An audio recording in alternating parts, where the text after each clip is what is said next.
What's up, everyone, and welcome to Ben's Car Reviews. I'm Ben, and today we'll be dissecting the 2025 Ram 1500. Let's go right into it with a chart.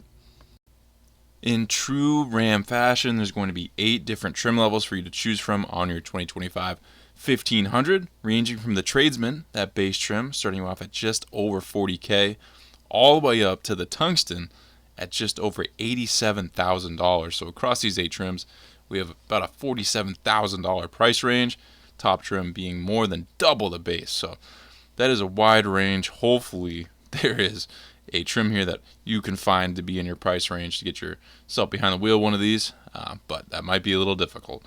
Engine options, and there are going to be 3, which is great to see.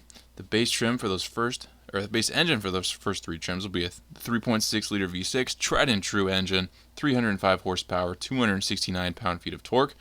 Opt for the next one, you get a 3 liter Hurricane inline 6, 420 horsepower, 469 pound-feet of torque, so a lot more power, especially torque, going with that upgraded engine. And then if you get the high output for those top trims, 540 horsepower, 521 pound-feet of torque. So big jumps from engine to engine in terms of power, performance, and price tag, unfortunately.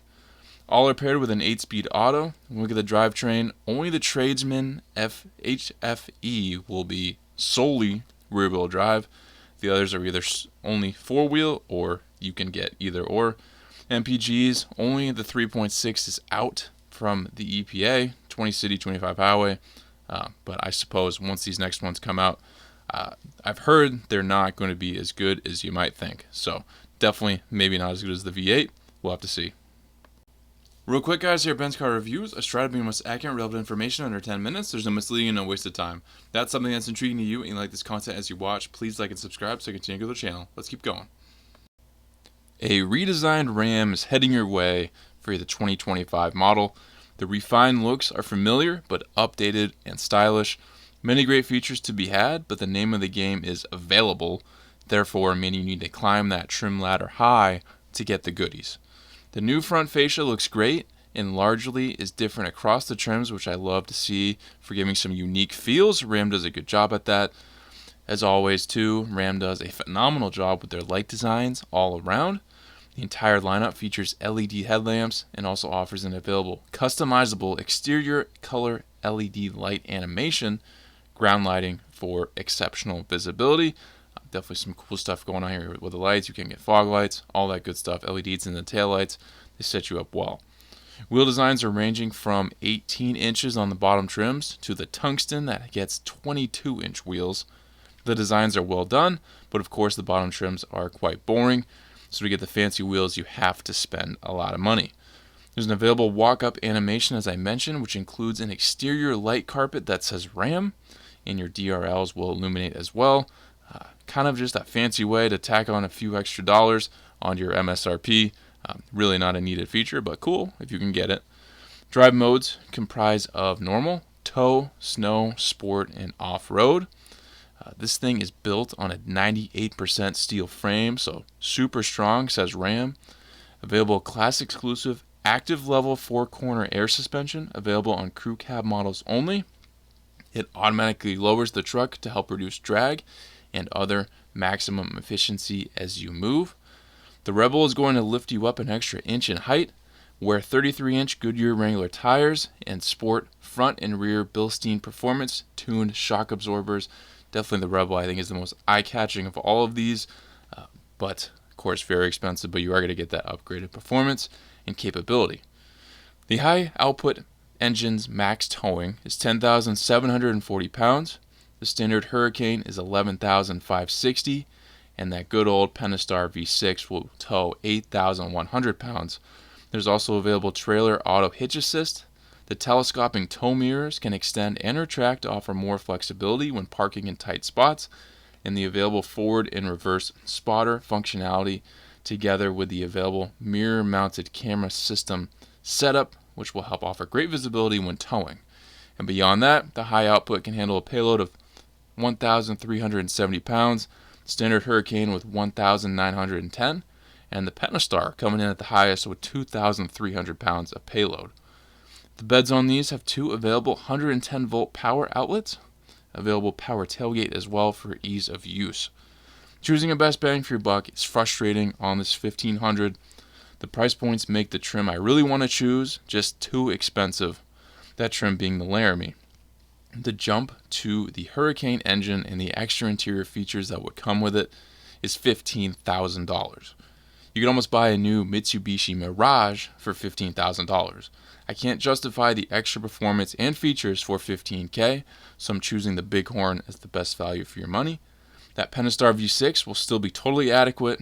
You'll have the option for 4-wheel drive, and you're 3 trim levels up the ladder, so you'll be somewhat elevated in standard features. I would have loved to see the Laramie fall maybe below $52,000. I could definitely justify the jump for that much. $15,000 is just too much. Ram seems to have done a fine job designing these interiors. I was really hoping to see a lot more for these price points as far as standard features per trim level. You really have to shell out again to get those nice amenities. Bottom trims will get a 12-inch infotainment touchscreen. Top trims will get a 14.5-inch screen. I'm a big fan of the vertically oriented setup in these. Different from the routine, it also makes the screen look ginormous.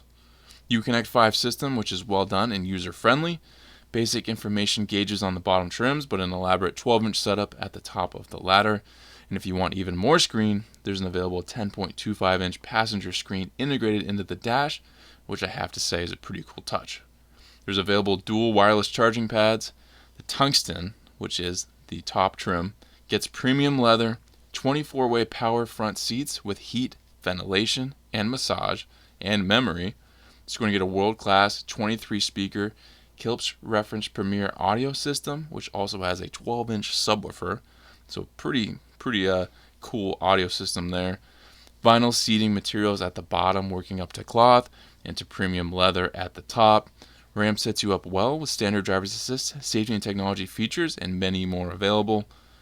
Overall, I feel Ram could have done a lot more, been a lot more generous to the lower trims given how high they are priced for these. I think it may push people towards other brands to see if they can get more for their money elsewhere, and I'd say there's a good chance they can. So definitely, hopefully, maybe Ram would adjust things here, but in the end, it's just a lot of money for not a lot of stuff. Interview guys, if you're in the market for a full-size truck heading into this year, late this year, 2025, you're looking at this Ram as it's one of the first with 2025 info out right now. Of course, the big players, we all know them: Silverado, Sierra, Tundra. There's just great competition for the full-size truck market. A lot of different ways of doing it as well. Powertrains, certainly looks, amenities, price tags, all that. Ram is certainly kind of at the higher end. Yes, you can get top trims on these other models, like the Denali Ultimate, going to be very expensive as well. But those lower trims, I think, are offering more for their price points than what Ram is offering here. Plus, I think they have maybe some higher or more elevated looks on the exterior.